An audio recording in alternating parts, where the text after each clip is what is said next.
Hello there, my name's Matthew Head, and I run the website Dyslexia Life Hacks, as well as present its podcast, the Dyslexia Life Hacks Show.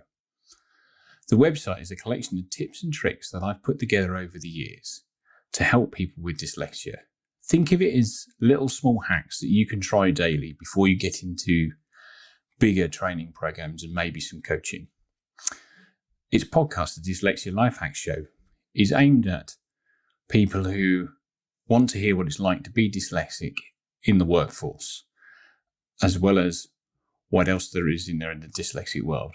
I've had people from all sorts of backgrounds on it, including lawyers, librarians, accountants, myself, who's an engineer in my day job, and Phil, who runs this website. Feel free to check his episode out when it goes live. My full-time job is a senior vehicle design engineer. I currently work for an electric vehicle startup called Arrival.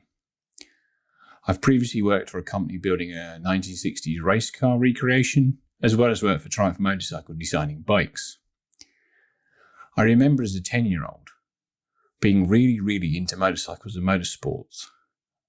I was disappointed when Michael Schumacher hit Damon Hill at Adelaide, meaning he won the championship, not Damon. I used to read motorbike magazines for a pastime.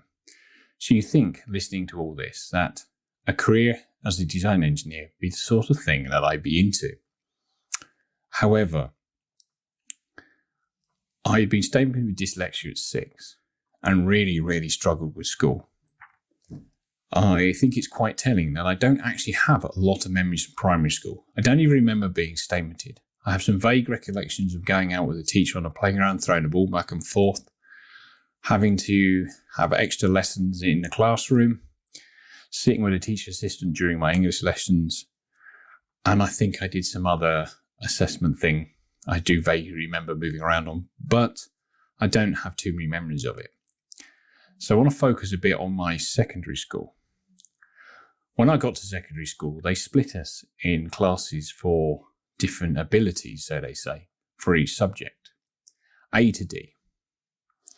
Now, I was normally in class A or B for most subjects until it got to English, where I was in D. Now, the problem with being in D class is not only is it the people who are struggling with English who are there, it's the people who don't want to be there. See, yes, I was struggling with English.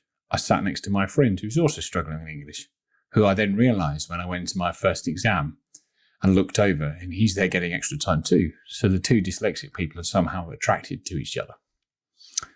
But we also had the kid who punched the teacher. We had the teacher threatening to film the class because it was disruptive. Some kid decided he'd spend half the class with his shirt off for no reason. So I'm already struggling, and I'm in an environment where learning is not the most helpful either. It always really made me think, hang on, why am I in a high class for these subjects but not for this one? One example is when we get round to my GCSEs. I remember swapping scores for the science in-class assessment with a girl in my class. She get the highest score, I get the highest score, she get the highest score. Then I got 100% in one exam on electricity. She stopped competing with me after that. I realised as a dyslexic adult, she's competing with somebody who can visualise the electrics moving round the circuit and just go swim with it to answer all the questions. A dyslexic strength I was using even at that age. I just didn't know what it was. One thing I want to sort of touch on is what the school wanted me to do for my GCSEs. Now, you take 5 subjects in GCSEs and you have 5 options at my school. Option 5 has IT. IT was by far my strongest subject. We would work on this newfangled thing called Windows 98 at the time. However, the dyslexia department were trying to encourage me to drop a GCSE, but they only had agreement to drop option 5, so I could spend the time I wasn't doing option 5 doing extra help to get the other classes up. But option 5 is my strongest subject, IT, so I fought them and didn't drop it, which I think in hindsight was the right thing to do. However, I didn't get a C or above in English. I had it in science, double science for that matter, had it in maths, and of course had it in IT. Now, when I got to college, I remember them reviewing my grades and thinking that they were slightly borderline. However, one of the lecturers, and I thank him to this day, looked at it and went, but he's got the grades over here. He's got 4 GCSEs at above C. And they let me in, even though my English grade was not where it should have been. Now, as an example of putting somebody in a place where they can thrive, I went from doing all right in my GCSEs on some subjects to winning student of the year my first year of college. I studied motor vehicle engineering, which is a part-time course with car mechanics rolled in, as well as doing the theoretical side behind it, all the theoretical engineering. After doing my first diploma, then 2 years in my master diploma, I was completely burnt out in education. I'd had enough. I couldn't mentally do it anymore. I had good grades. I also had a bit of a misunderstanding what exactly a design engineer was. So I decided not to go to university. I think I also misunderstood what the university route meant, what money you can borrow and all that kind of stuff as well. I don't remember having really a clear thought of what I'd do post-university, not realising what a design engineer was.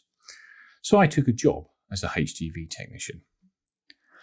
Looking back at this now, the job I took to avoid all the academic stuff, and particularly the writing and spelling, which is my dyslexic weak point, had the most handwritten work of anything.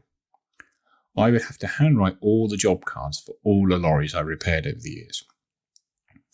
My handwriting at the time was so bad that I got grabbed by one of the invoices and they said to me, Matt, can you please print what you've done to the lorry? Because we can't read your joined up handwriting. So, looking back at it in hindsight, I don't know why I picked that job to run away from it all. I started at my mid-20s, getting the twinges to do something else. I didn't really want to spend the rest of my life repairing lorries. So I started looking at what I could do instead. And there was engine testing for Castrol near where I lived. Of course, designing motorcycles for Triumph, because I'm a huge motorcycle fan, as well as lots of other interesting jobs. But I realised all these jobs had something in common. They required an engineering degree. I am terrible at underselling this, so I'm just going to say I blinked and ended up in uni after applying. I went to uni in Aberdeen for Robert Gordon's University. And to my horror, I turned up in the first lecture and it was maths. And I haven't done maths for 8 years, so it took me a while to catch back up. And then something called dynamics. I remember sitting in the lecture hall and they put the differentiation symbol up on the board. And the lecturer goes, does anybody not know what this is? I stick my hand up. No clue. And then I look behind me and realise I'm the only person in the whole lecture theatre that's done this. The lecturer walks up the stairs towards me and says, you need to go read in the library what this all means. Otherwise you're really going to struggle. I spent the first year of university kind of not believing I should be there. At that point, I still believed it's for quote unquote clever people. Even though when I went for my educational psychologist assessment, which I had to be reassessed as an adult to get DSA funding, they showed me an IQ test at the end and showed me where I was on the curve. And I look at her and I'm like, so I'm not stupid then. She looks back at me, it's like, far from it. Dyslexia lowers your score in this test. So I did spend quite a lot of my early year, part of my university career, fighting the inner voice, but I was also relentlessly determined. One such example is my first maths exam. I was convinced I was going to fail it. I hadn't quite got all the maths process back in my head after the sort of break I had from college to university. So I thought the only way I'm going to be able to do this is to learn a textbook. So I took the Stroud Engineering Mathematics textbook down from the shelf I had it at home. And except anybody who's seen this is 2 inches thick. And I started off at page 1, which is basic formula rearranging. I just worked my way through until the day before the exam, where I did one past paper to understand what the past papers looked like, and then entered the exam. Not only did I pass that exam, but I also got an A for it. And this really started me down the road of believing that maybe I can do this. Fast forward 2 years and year 3 of my 4-year degree, because I'm in Scotland, 2 big things happened. First of all, I was eligible to do the fast track master's degree course. Now this means you can take your master's degree in the summer before final year and the summer after final year. But you only get invited on this course if your grades are up to a 2-1 level for year 1 and 2, which mine were. So I got invited on to do this. So once I signed student loan form later, I'm now taking a master's degree in the same time that I'd be taking a bachelor's. I also, along with 4 of my friends, entered the MATE ROV competition. For anybody who doesn't know what an ROV is, remote operated vehicle is what they use for underwater exploration. For example, they've used it to explore the Titanic. If you've ever seen the beginning of the film and all the footage, that's from an ROV. We had to build a miniature version of this on a slim budget. We qualified through to the international competition and flew over to Alpena, North Michigan to enter it. I could do a whole talk on what happened at that competition, but let me give you the quick bullet note points.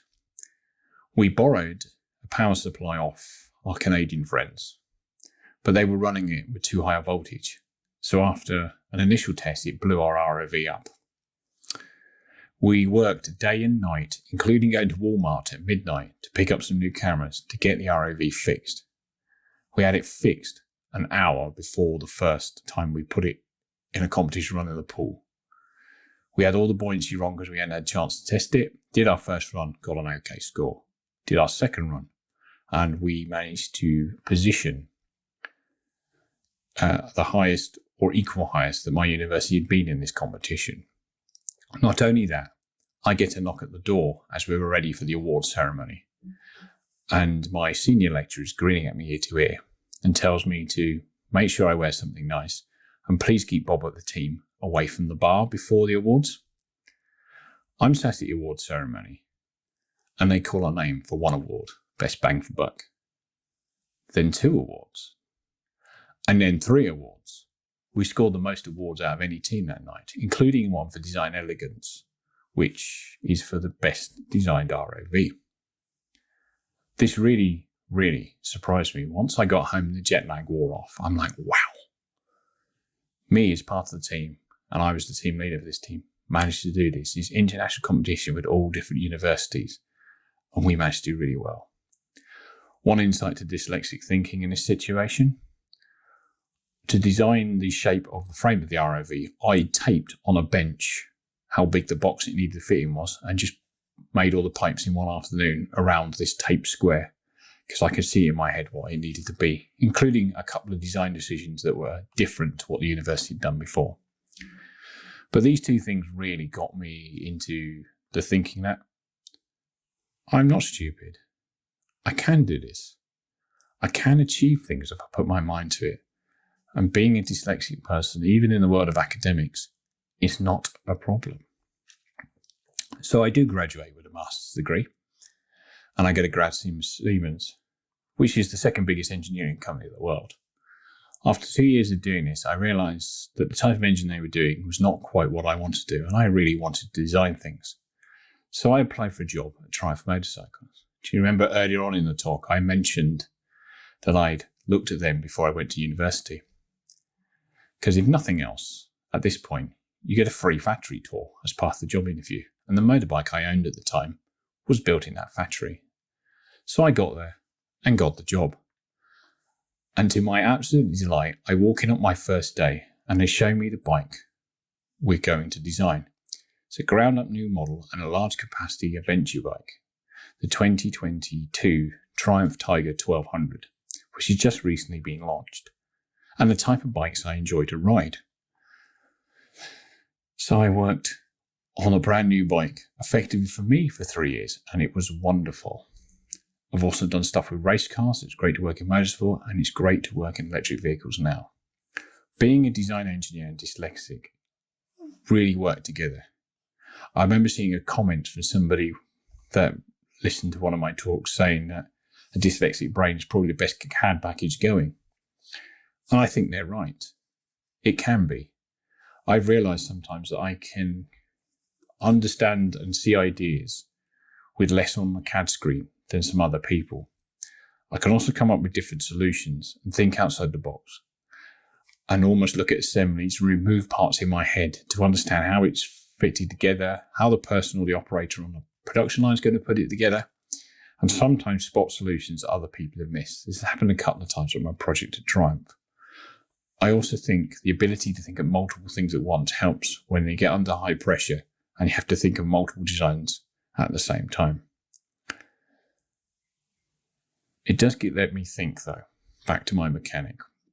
I wonder how many people are repairing cars where really they should be designing them. If they're like myself, they don't pick the repairing car job because it's the thing they really want to do. They pick it because they're hiding away from something else. And this got me thinking, what would I say to the 10-year-old me I mentioned at the beginning of this talk? First of all, I console him and tell him not to worry because Damon Hill does win the World Championship in a couple of years' time. And can you please stop eating so much food? It's going to take you nearly 20 years to get out that habit. But what advice would I give him about his dyslexia?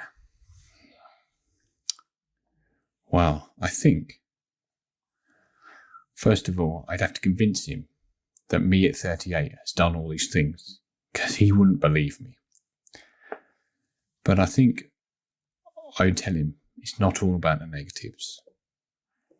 You are currently in a situation and working within a system that works not with you, but hang in there, because it's not all a negative thing. And once you start working out how your brain works and where it can be beneficial to you, you can then embrace your dyslexia and find people and coaches and systems and websites and podcasts and videos that will inspire you and help you along and help you with some of the things you're struggling with at the moment. So I would tell him to embrace it. Yes, you might get teased for pulling a colour filter out of the middle of a classroom, but I also got teased for being taller than everybody else. Now, as an adult, some people are quite envious of my height. So grab the colour filter, put it on. Go out for the extra lessons, but embrace it and work with it. Yes, you'll have to weather the storm, but hard work pays off. Bad times don't last, and you can achieve what you try and put your mind to. I thank you to everybody, and I thank Phil for letting me on his website. Goodbye.